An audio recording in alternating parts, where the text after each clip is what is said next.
That's a good answer. Yes. Now it's getting deeper now. What do you got? Let's see.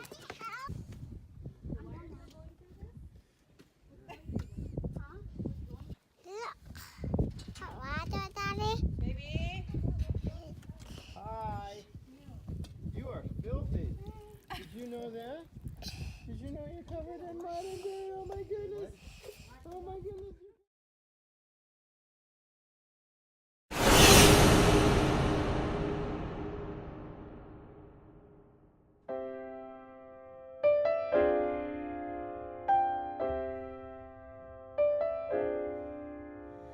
It's hard to take the first step when I don't know the way. Each turn is so uncertain. I learn to walk by faith. But you gave me a promise that you will never leave. You will lead and guide me. Lord, I do believe. Lead me, Lord, I will follow. Lead me, Lord, I will go. You have called me, I will answer.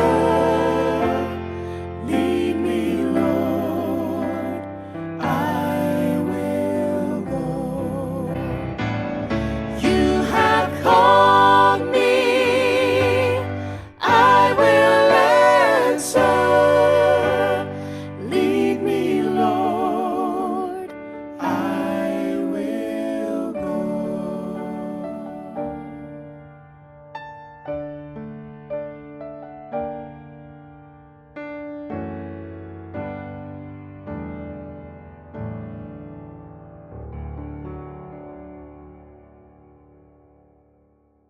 Welcome to City Exodus. Welcome back to City Exodus. Welcome back to City Exodus. All right, we wanted to give you guys an update and let you know what we've been doing. And the first thing that we wanted to share with you is that we finally got our our solar panels installed. So for the past 6-7 months, we have been getting power from our batteries, but the batteries were only being charged by our generator. So as you see here, we have 12 new panels that now power or charge our batteries. And let me show you what we've been doing for the past 7 months and show you what that looked like. Okay, so this is our generator, a little shed that a friend of ours built and gave to us. This is a generator. It's a 9,000 starting watt and 7,500 running watt generator we bought at Costco a couple years ago when we first moved out of San Diego.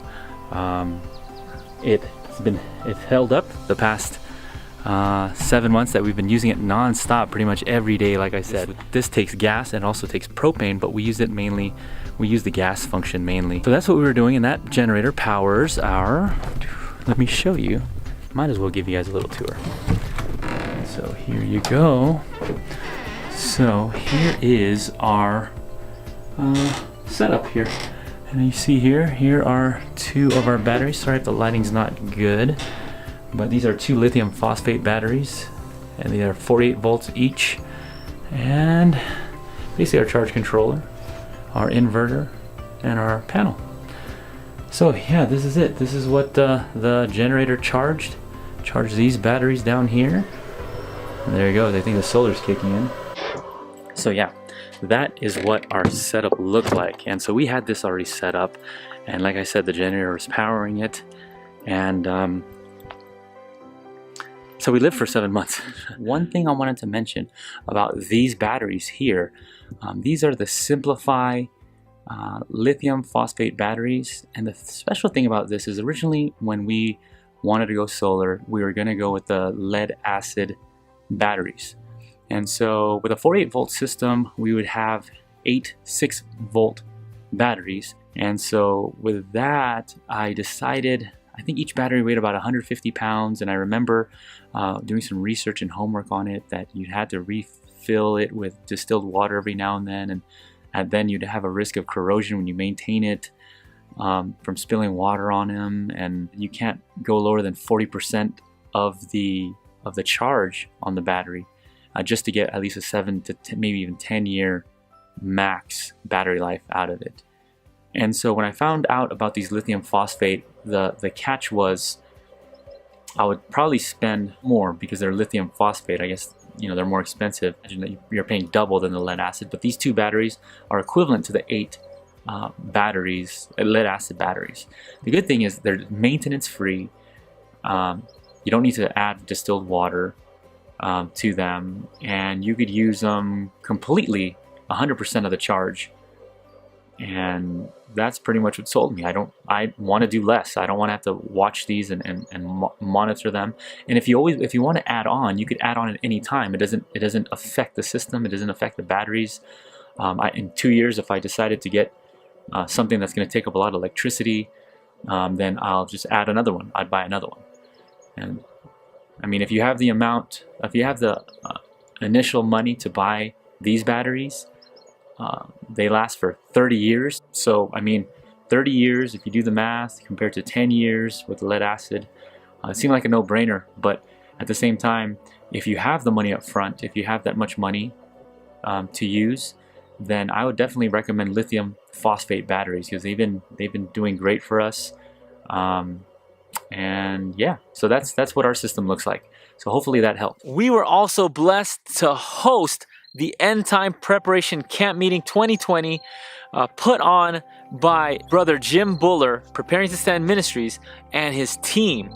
It was such a blessing and an awesome experience to be able to have them here and to present how we could physically and spiritually be ready and have the faith for these end times. We were able to wake up in the morning and have our worship and close out in the evenings in front of a campfire, and just being out here in the wilderness and in the country with the fresh air, and to be able to fellowship with our brethren and many like-minded people was just an awesome experience. And it made me realize a lot of different things. It made me realize just how important our skills for fleeing into the mountains and those desolate, solitary places is being prepared by us living in the country. It's like the skills of working with your hands and thinking of solutions creatively, woodworking, agriculture. And what I mean by that is, for example, when we went on a hike, we were looking at ways to find food, ways to find water, different survival skills. And when you think about it, when you're looking for edible plants, or you're carving wood to make a digging stick or a peg for a shelter, and you're doing these things, it reminds me of the preparation we're making for that time. So it's almost like that step. The first step is moving out of the city into the country, getting used to the hardships and sacrificing a few things, learning skill sets in agriculture, in woodworking, in electrical, and whatever it may be. But then that kind of prepares you, because you're starting to do work, and you're starting to work physically with your hands, and then leaning on God more importantly. And then when you go out in the wilderness, it's a whole new level where you're looking for things to make with your hands, and the same thing. It gets even harder.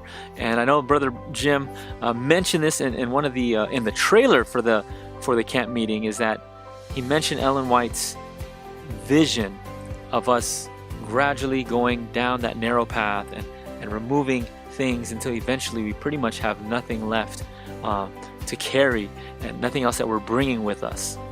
And it's the same way. So this was a great reminder of the work that I need to do myself here, and how much preparation I need more of, both spiritually and physically, as I'm in the country. I truly believe that having this camp meeting was purposed by God. You know, it was in about mid-January, towards the end of January, where Brother Jim and I were getting together on the phone and trying to plan out when we were going to have this. And we knew that it was crunch time, because by the end of March, we needed to be in the Philippines for our mission trip. And as I prayed, and the suggestion from Brother Jim was to have it February 27th through March 1st, I kind of cringed because I was thinking, oh, this, preparing for this, I still got to prepare the property to have people come over and still, work on my presentations for the Philippines. It was kind of a crunch, but I knew that God was convicting us that we needed to do this. And again, it's no coincidence that the theme and the reoccurring memory verse, or I would say the verse or the theme or the song of this camp meeting was from Proverbs 22 verse 3. Wise people foresee trouble coming and avoid it, but foolish people keep going and suffer. It's no coincidence that all of these things happening all over the world are happening along with all the panic and fear. The times that we're in just in the last months, not even in the last year, just in the last months, we've had so many disastrous things. We've had the tornado in Nashville, earthquakes in Utah, locusts in Africa, the Ebola virus in the Congo, and yes, of course, the coronavirus. And seeing how cities are being locked down, food and necessities and essential things are scarce, and some people are just panicking and beating each other up for toilet paper. Travel is being restricted. There's a travel ban. People can't fly to certain places. And even churches are being shut down. The Spirit of God is gradually but surely being withdrawn from the earth. Plagues and judgments are already falling upon the despisers of the grace of God. The calamities by land and sea, the unsettled state of society, the alarms of war are portentous. They forecast approaching events of the greatest magnitude. The agencies of evil are combining their forces and consolidating. They are strengthening for the last great crisis. Great changes are soon to take place in our world, and the final movements will be rapid ones. And just a quick note, friends.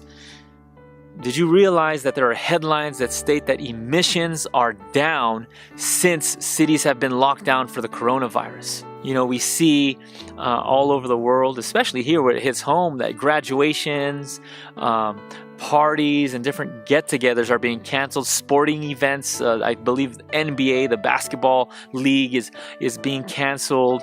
Soccer matches, you name it. All the big events are being shut down. And what is the result of all of this? Lower emissions. The climate is actually better. What is this setting up, friends? What is this setting up for the climate movement and the supporters of the Laudato Si'? That's right, a day of rest. Curiosamente, hacía mucho tiempo que el planeta no estaba tan limpio. Puede que sea todo esto un ajuste de cuentas de la naturaleza con nosotros.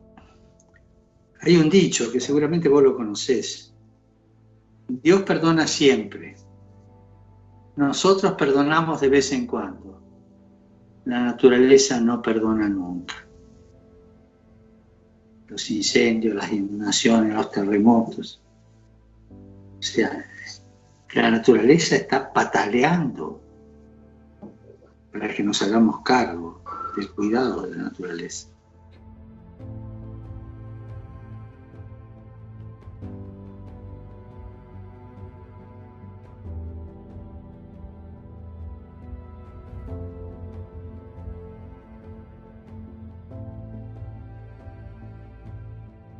This is just one angle. This is just one perspective. This is just one major thing that's setting up the National Sunday Law.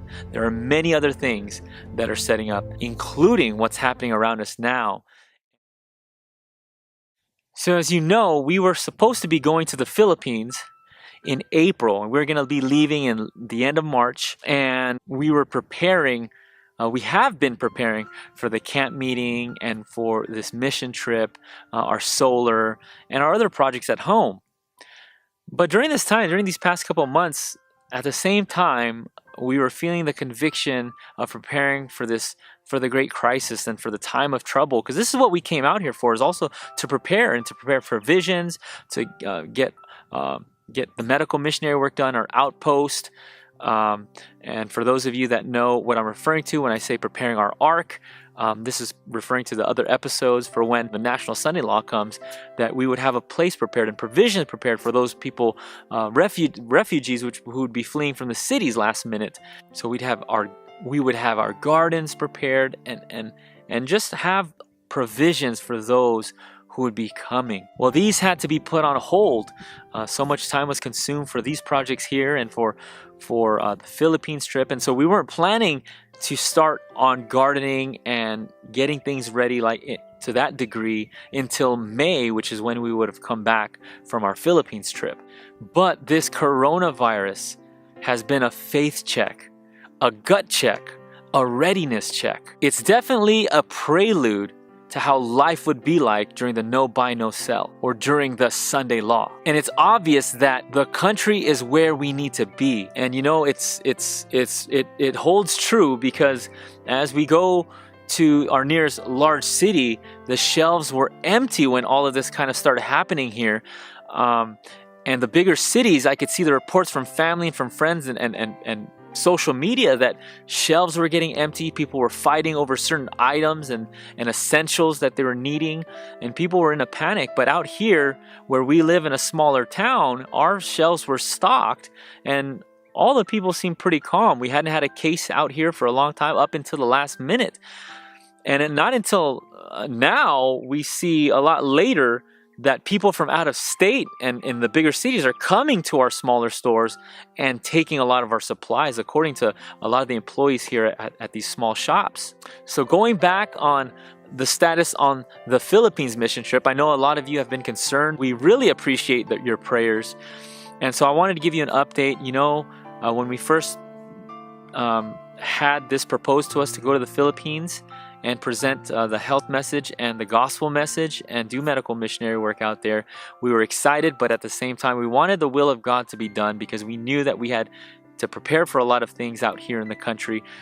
And so it was God's hand that opened the door to us, and by allowing others to help us and donate to us. So we just want to first of all just say thank you for all those who responded to our appeal last episode and providing the donations to be able to go on this Philippines trip. And there were so many things that we knew that we had to go because God was telling us. The fact that we were able to raise the money for me, Kale, and Kim to go was the definite sign that we had prayed for, that we didn't expect, but we're so happy that many of you were impressed to give us donations for us to go. And so when we had accepted that, opportunities started coming in. We were also asked to speak at a maximum prison in the capital city of Manila in the Philippines. We were also asked to speak at a church just outside of that maximum prison to do the health message talks. That Kim was actually going to do these talks and some different natural simple remedies demonstrations. And so opportunities were opening up. We also spoke to the director of health there, and there was a camp meeting that was scheduled, a youth camp meeting that was scheduled, that someone had canceled all them last minute and they needed a speaker. They were asking me to do maybe at least do one or two talks there during the week. But we had a brother who had been helping us. He's part of our family out here, Brother Brian, and he has an amazing story. And I'm going to wait for a future episode for him to tell you his testimony on his experiences here and the whole trip to the Philippines, how that came about. But he was willing to speak, and when I told the director that he would be able to speak, he burst out in tears and he was just praising God that he was able to find someone. And so we knew that the Philippines trip was going to be a blessing, and that God had anointed it and ordained it. So we had our hearts set to go because God wanted us there. Now, because of recent news of the lockdown in the Philippines and lockdown in the lockdowns that were happening all over the world, people were concerned, thinking that we shouldn't go. And also because of our health, the coronavirus, many people were telling us not to bring the kids there, not to bring ourselves there. We might be quarantined and different things. And despite being worried, we gave it to God and we asked him, Lord, you Your hands open the door to this opportunity, and it must be your hands that close the door. And so, though some of you called us and we said, no, we're still going, even if it seemed really, really close to the edge, we finally got word that Manila, the capital, had locked down all traveling by bus, sea, and air, and our flights were finally canceled at the last minute. So at the time, it really felt like we were being Abrahamed. That's a term I'm using because it's like we were seeing just how far we would obey and be loyal to God and show how obedient we'd be before He decided to pull the plug. So we definitely did not want to cancel it on our own feeling, but only by the blessing of God.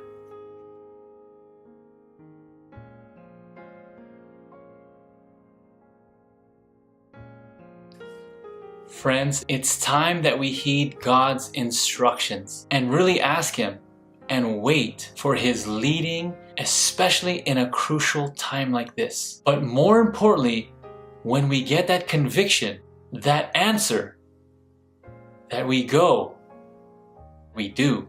With everything going on in the world, our family Bible studies have been on obedience. In our studies, we've been comparing Saul and Jonathan. One seeks counsel from God, and the other does not. So we see in Jonathan, back when they were being attacked by the Philistines, and they were battling the Philistines, Jonathan sought for God's counsel.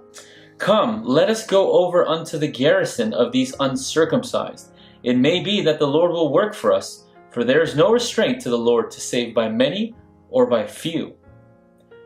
These two men gave evidence that they were moving under the influence and command of a more than human general. To outward appearance, their venture was rash and contrary to all military rules. But the action of Jonathan was not done in human rashness. He depended not on what he and his armor-bearer themselves could do. He was the instrument that God used in behalf of His people Israel. They made their plans and rested their cause in the hands of God. If the armies of the Philistines challenged them, they would advance. If they said, come, they would go forward. This was their sign, and the angels of God prospered them. They went forward, saying, it may be that the Lord will work for us. And we could see how this is compared to Saul, whom rejected God's orders at Gilgal. In detaining Samuel, it was the purpose of God that the heart of Saul should be revealed, that others might know what he would do in an emergency. It was a trying position in which to be placed, but Saul did not obey orders. He felt that it would make no difference who approached God or in what way, and, full of energy and self-complacency, he put himself forward into the sacred office. Saul did not bear the test. He showed just what he would do under the pressure of circumstances. The Lord saw that if Saul pursued such a course in an emergency, the people would follow his example, and thus no distinction would be made between the sacred and the common. By his example, he would leave it open for the men of war to assume the priesthood on any occasion or in any emergency. After this severe rebuke, Samuel left Saul to pursue his own way and follow his own impulses. Saul found that the work left for him to do, he had left undone. As he looked at the immense armies of the Philistines, he felt that he must trust to his own skill and aptitude for success. And again, friends, you see Saul, when confronted by Goliath, what did he do?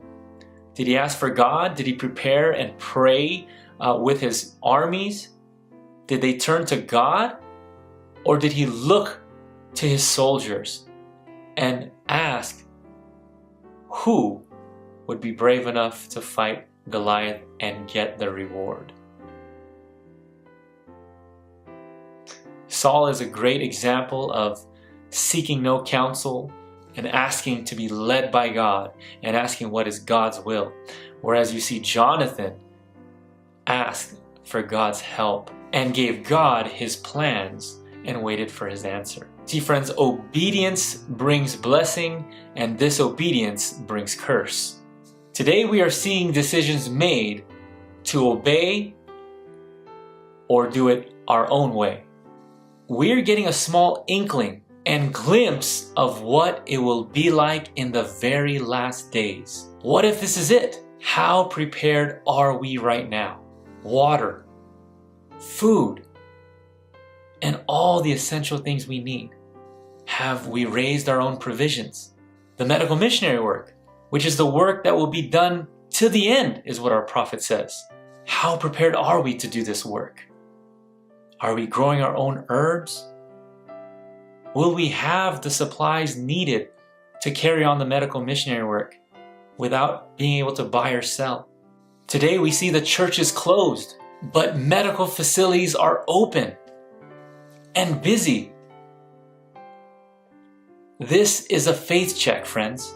What has God been instructing His people? The only counsel we've ever been given or we've received as far as how to prepare physically for the very last days. In all of Scripture, in spirit of prophecy, in all of God's writings, the only counsel we've been given to prepare physically is to move to the country and all that it entails. Friends, the time is here where we need to demonstrate our faith and our obedience. You know, someone said to me when all this started happening, all these lockdowns, they said to me, God's people aren't ready. We're not ready. We have to put our outposts, our hygienic restaurants, we have to plant our provisions. We still have all these things. God's people aren't ready. We should have some more time.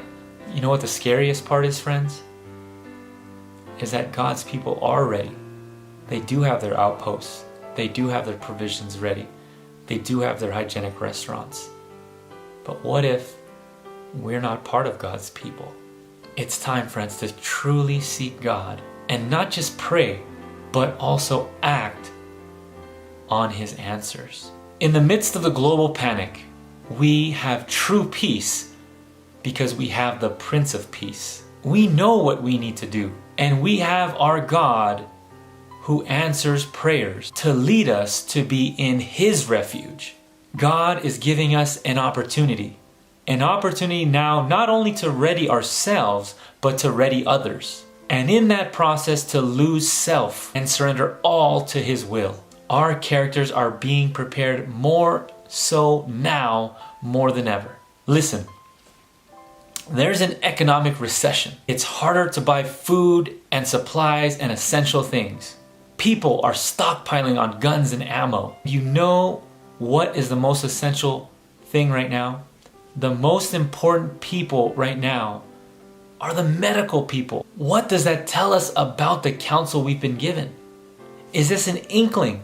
Country living, medical missionary work, those are the things that are going to be essential based on what we're seeing today. These are definitely rumblings of the Roman army surrounding the walls of Jerusalem. And you can see that it is so apparent that we live in the country more than in the cities. In any catastrophe, disaster, grid shutdown, there's never a scenario where being in the country is worse than being in the city. There is no coincidence with God that the timing of all of this is happening. No coincidence that we've been feeling convicted to start planting our provisions, to start planting our herbs for our natural remedies, and all the things we need for the medical missionary work. Also to be continuing to prepare our ark, our outposts, and truly readying ourselves to carry on the right arm of the gospel. How many people will be able to be pointed to our balm of Gilead? During this time when people are getting sick and people are panicking, how many people will be led to Him, to our Savior, all the way down to the end as we know the work that needs to be done, down to the end. Now, have you been convicted or impressed? What has God been encouraging you to do? What has He been showing you? Seek Him and His counsel and surrender your plans and your will and your way to our Savior. And just as important, our King. I encourage you, brethren, to heed the counsel and truly get ready, and get ready others. Have faith and obedience over fear. We're almost home, friends. I hope you've been encouraged. Now be blessed and be a blessing. Be blessed and be a blessing. Be blessed and be a blessing.